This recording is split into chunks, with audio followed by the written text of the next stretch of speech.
All right, before we get this episode started, after you watch this, if you enjoy it, please remember to subscribe, like, comment, and share. I really appreciate you taking the time to watch this video and my channel. A big thank you to you for that. Now, here's this week's episode.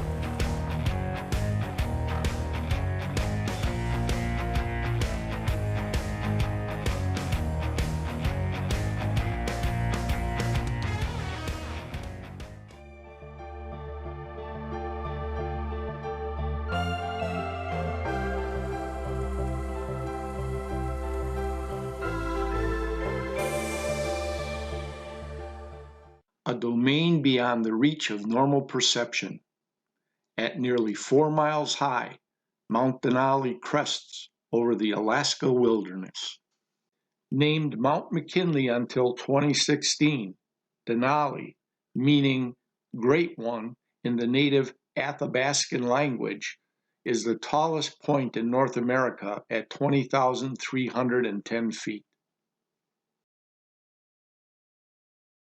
Denali has been depicted as the most frigid mountain in the world, with record temperatures of -60 degrees Fahrenheit and wind chills down to -100 degrees Fahrenheit, as Denali is only 200 miles below the Arctic Circle. In 1980, Denali National Park and Preserve expanded from 2 million to 6 million acres, nearly tripling in size, based on legislation passed by the Alaskan state government. And today, Denali administers almost the entire 6 million acres as wilderness. To travel over this ground has the capability to transform you. Come here, and the world will never quite feel the same. Winter, with nearly 20 hours of darkness. But this frigid land is only sleeping. But the sky above Denali is alive with the northern lights caused by solar winds colliding with the atmosphere. As winter starts to loosen its grip, days are now as long as nights. Springtime begins with a thaw and arrives as a wilderness awakens. The landmass beneath Mount Denali turns green as it awakens from its deep winter slumber, a world reborn.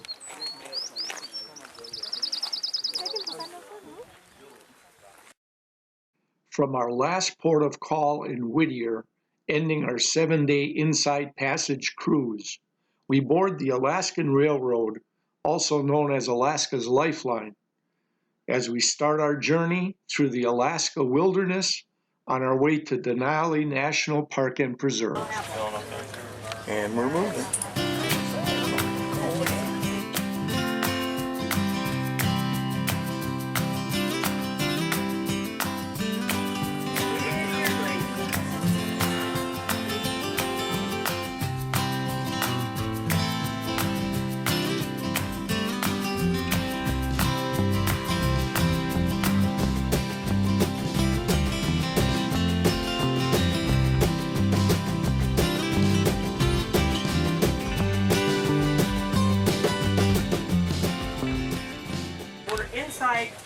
This tunnel.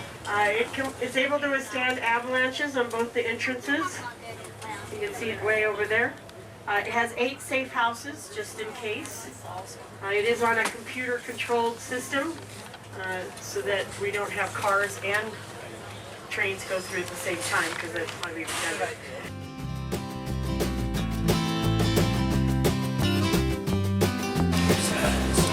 We're in the tunnel now.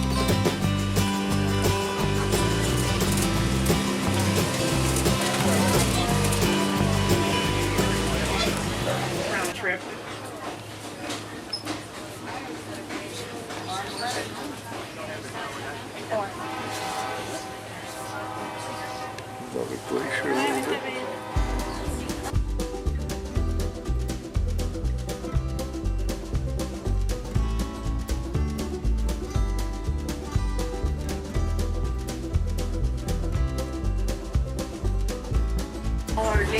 Anchorage, Alaska. Bed Bath and Beyond. Valley Village.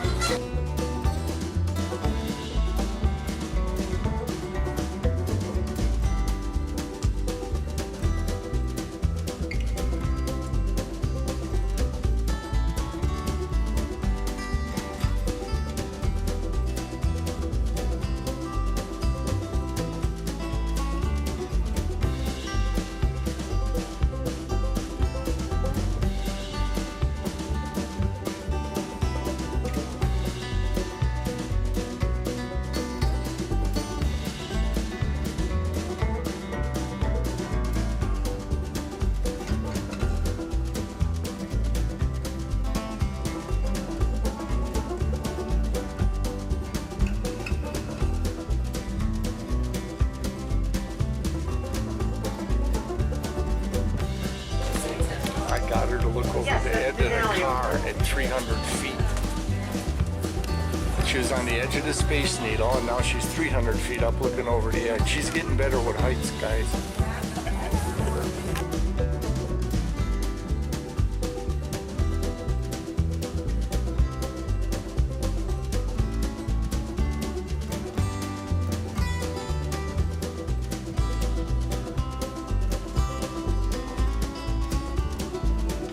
All right, ladies and gentlemen, I want you to raise your glasses. I want to welcome you to Denali National Park and Preserve. That's number one. So, cheers!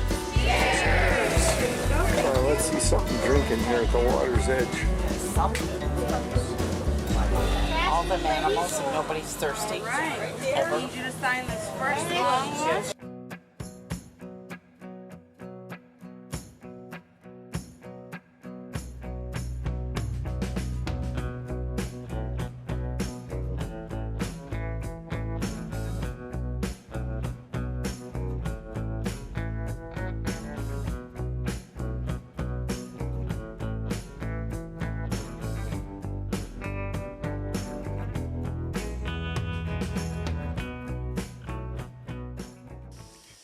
Hi, after our 9-hour trip by rail, we finally get settled in at the lodge. So come along and join us on one of our bucket list adventures in Alaska. Come and see the experience known as Denali National Park and Preserve.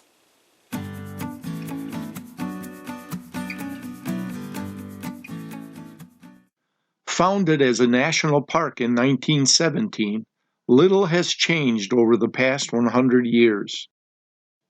In Denali, plants, animals, air, water, and soil interact with each other with limited human interference within its borders. But change is a constant here. Natural habitat and demographic changes, as directed by natural selection, occur on a seasonal basis. In the early years, Denali was an isolated wilderness with limited human presence. The native people, the Athabascans, called the Denali wilderness home for many thousands of years. They lived in harmony and rhythm with the land. Their lives depended on the harvest of animals for food, but they practiced what I call CCR, catch, conserve, replenish, as they knew the importance of living in balance with nature and making sure the resource was there for the survival of the next generation of Athabascans. Today, Denali straddles a tightrope between use and conservation, and limited hunting and trapping is allowed in some areas of Denali in acknowledgement of this native Alaskan traditional use. In our untamed frontier, the sun vanishes for months at a time. When it returns for a brief moment, life explodes. A lot of life must be lived in a matter of months. But new life faces uncertain fortunes in the wilderness below Denali. And as the cold grips of winter slips away, the predator and prey relationship begins anew. During a season of abundant food sources, apex predators such as the wolf and bear begin their hunt for survival. In the grand scheme of the natural world, predators will cull out sick and injured, making the population stronger. They will also hold the population in check, as the ebb and flow will help keep balance in the land. As predators are also opportunists, they also help in the cleanup of the natural death process. Thanks to meticulous investigation, we now know that Denali National Park and Preserve has 39 species of mammals, 160 species of birds, and over 1,600 species of plants, trees, mosses, and lichen. There are also 14 species of fish that live within these park boundaries. Just as in springtime, summer is also short-lived in Denali. But by mid-June, the land earns its motto as the land of the midnight sun, as during a couple of days, the sun never sets lower than the treetops to create 24 hours of daylight, as we were able to experience during our time here.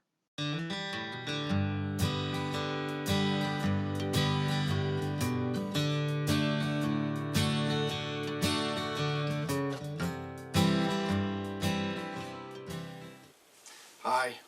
Well, join us now as our tour bus enters the wildlife sanctuary known as Denali.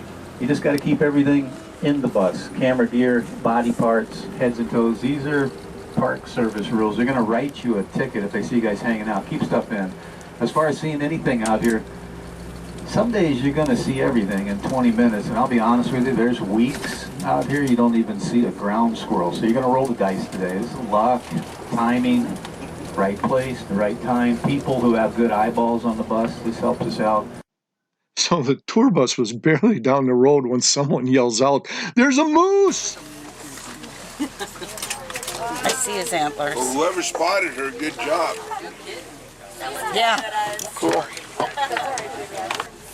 Coming out. Oh, there you stand. Little boy, it's making a debut. So this is a 2-year-old bull. So he was just pushed off by his mom this year. He will not stop growing for 7 years. So he's a little guy. Look at him come out.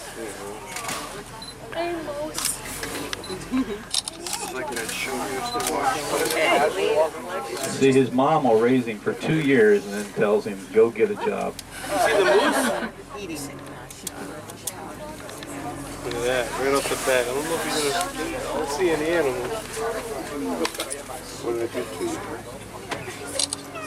Tricking. Believe it or not, moose are one of the most dangerous animals in North America. Moose won't hesitate to attack people if they feel bothered or threatened. In Alaska, more people are injured by moose than bears. A bull moose must eat 50 to 60 pounds of vegetation a day to maintain itself and to bulk up for the winter, as a moose will lose up to 25% of their body fat during the longer winter months here in Denali. The moose is a true Alaskan survivor. Been an intact ecosystem. The only thing man has ever done in Denali, build this ribbon of road. This ribbon here is just a scratch.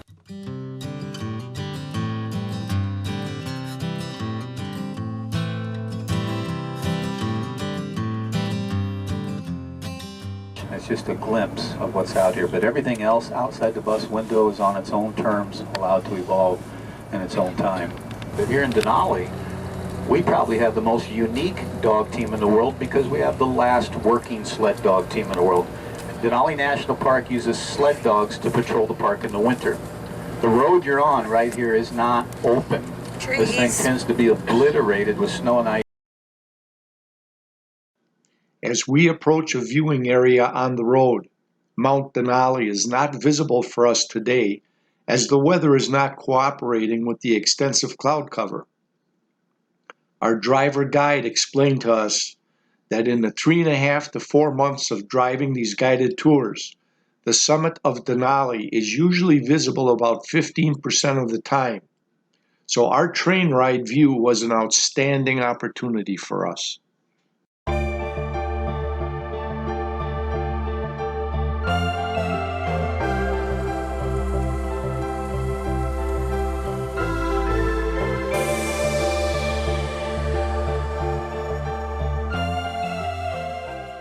Up here we work very hard to make sure we don't have any food conditioned animals. And this is going to be to your advantage because the bear has that instinct that's intact. He's scared of you. When he's coming at you, he doesn't know what you are often because his eyesight's terrible. Careful when you guys are walking around this cabin. There's nails coming out of the shutters. And a lot of Alaska cabins have nails out of shutters and doors. And what that is, it's a bear deterrent. Okay, our first stop at Denali, taking a little walk, bathroom break, and heading down to a cabin that they use in the winter mostly when they check the park by sled dogs. And they'll go from cabin to cabin and stay overnight. So we're gonna go see that. So.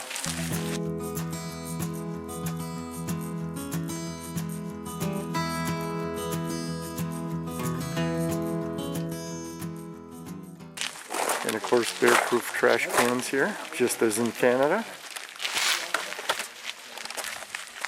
And he's going in that direction, and we're going this way. Visiting the latrine. They're letting us go on our own. Just be alert, that's all. Or you stay in a group of people, you'll be fine. Thank you. You're my alert. Yeah, I know I can outrun you. But far and away, the most important part of this road was to access American people and other peoples to experience the beauty of Denali. Well, they actually did complete that 90-mile road in 1938, which has given joy to millions of people.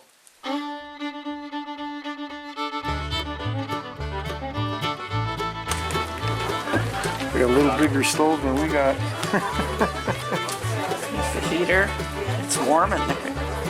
You can feel That's more like our stove right there. Yeah. Second cook stove. There's the bed, one-room shack. barrel. Yeah, for washing and that. Cool. Water. Yeah, cool. We're in Alaska here. Not a bad idea for our cabin up on the Brule, guys. Also opening the windows. I don't think you'd have that trouble with that porcupine if we get that. Put this out. Put it off the pad on the porch. It's all around. Yeah. Holcomb. We've got ours with cement. Okay. Wow. Very cool. Again, built 1928, 1921. It was a cook shanty originally when they were building the roads in here, but thing has been kept up. Here's for the dogs, sled dogs. So, just heading back to the bus for our next stop. That was interesting, but had to show you guys that and just show you the condition of a 1925 cabin compared to what we're working on. We are now on our way to visit with a native Athabascan. Here they're going to share some of their culture. They used to hunt the ground over here on your left. This is Primrose, and they were hunting caribou in the spring and the fall when the caribou migrate through here. Think about living out here year-round. These are people who developed a perfect technology out of survival. You guys look off to the left here. This is a textbook illustration of what's called a U-valley. That means you're in the shadow of a retreated, dying glacier. You guys can tell how ice ripped it, carved it, tore it out. The glacier stopped here because you look to the right. That's a V-valley, right? That valley's cut by water. So you got textbook illustrations, both sides cut by the same molecule. Ice on the left, water to the right. And when you pay attention to the shapes when you travel through the state, you'll see this. They always say there's clues to all the views.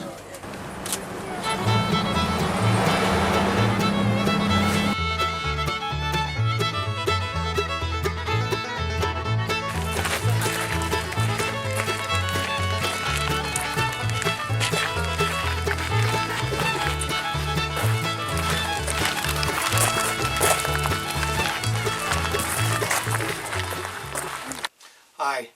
Because of certain tribal beliefs by the Athabascans, certain members of the tribe do not like to have pictures or videos taken of them.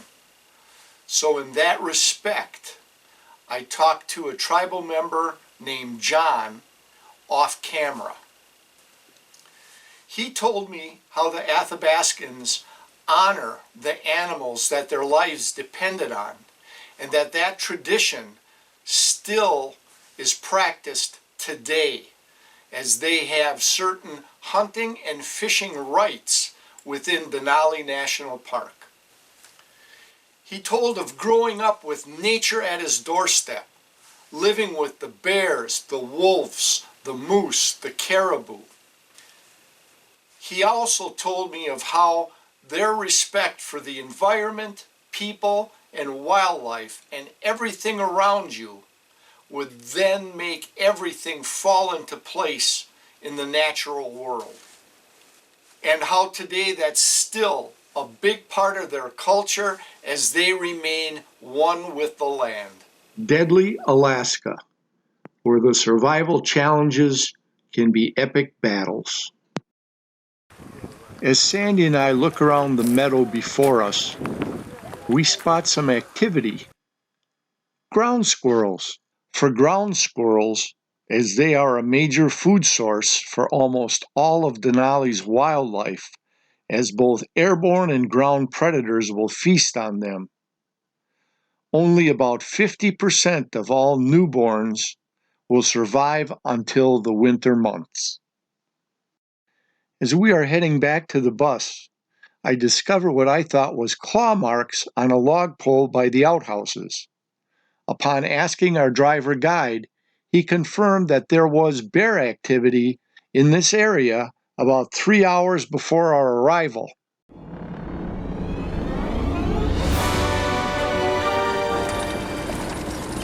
As we were traveling down the road, just walking down a side road, we were lucky enough to see a black wolf. My video camera battery had just run out and I was trying to hurry up and get it changed, but Sandy's quick thinking saved the day as she was able to get a picture with her phone. Traveling through a pass in the higher elevations of Denali, the entire group in the bus was scanning the hillside for the dull sheep. But when vehicle traffic is higher, the sheep are shy and tend to stay away from any activity near the roadways. To help, vehicles are regulated to minimize these disturbances to the sheep in these areas. So in the lingo of our driver guide when we first started out, our roll of the dice with the dull sheep, well, we crapped out. Our last wildlife encounter came as quite a shock. Thanks to someone's incredible eyesight, our group was able to see a grizzly bear in the wild. Although far away in a washed-out gully, my video zoomed in was shaky and blurred at that distance. Yeah. I mean, when you think about a bear for every 300 square miles, that was pretty shot to get all the ice in the spring out.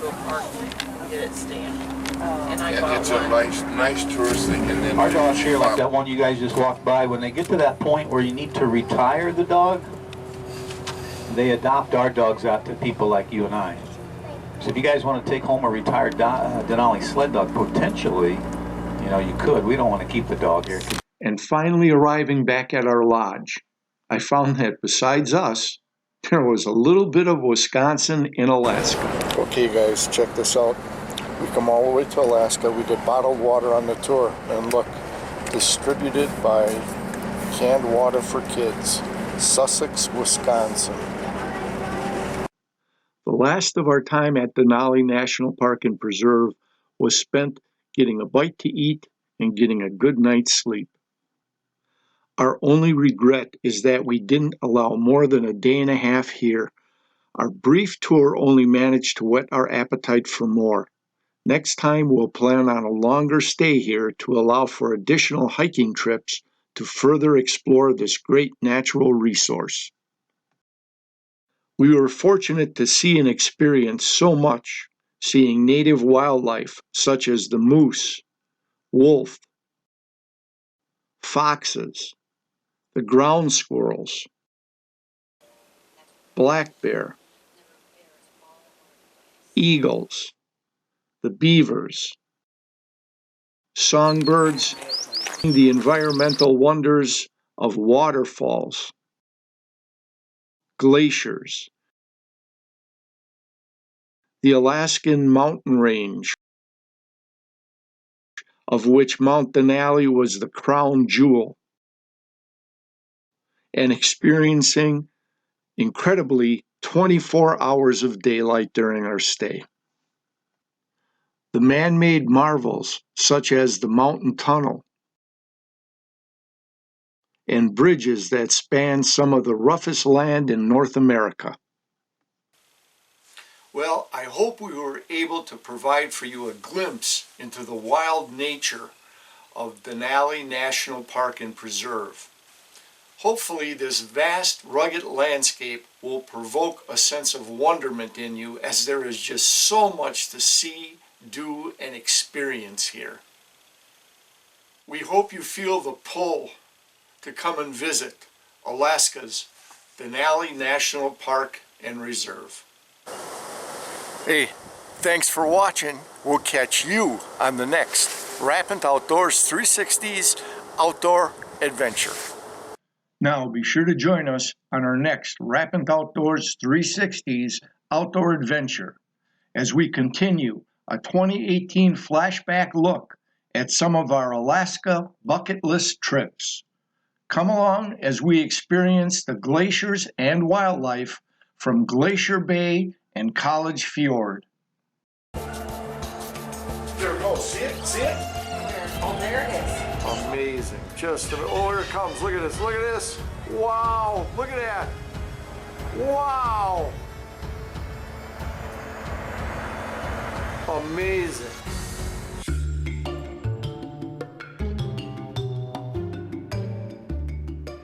The ice fields in the water provide a playground and also a resting place for some of the area's wildlife. The seagulls rest on the floating ice.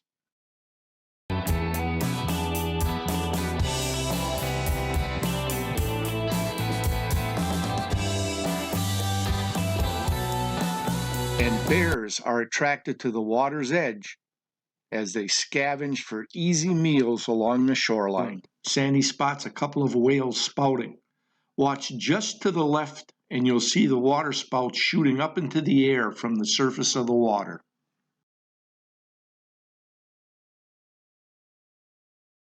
And as we pass South Marble Island, we are fortunate to see hundreds of sea lions basking in the sunlight that finally broke through as most of the cloud cover finally disappeared.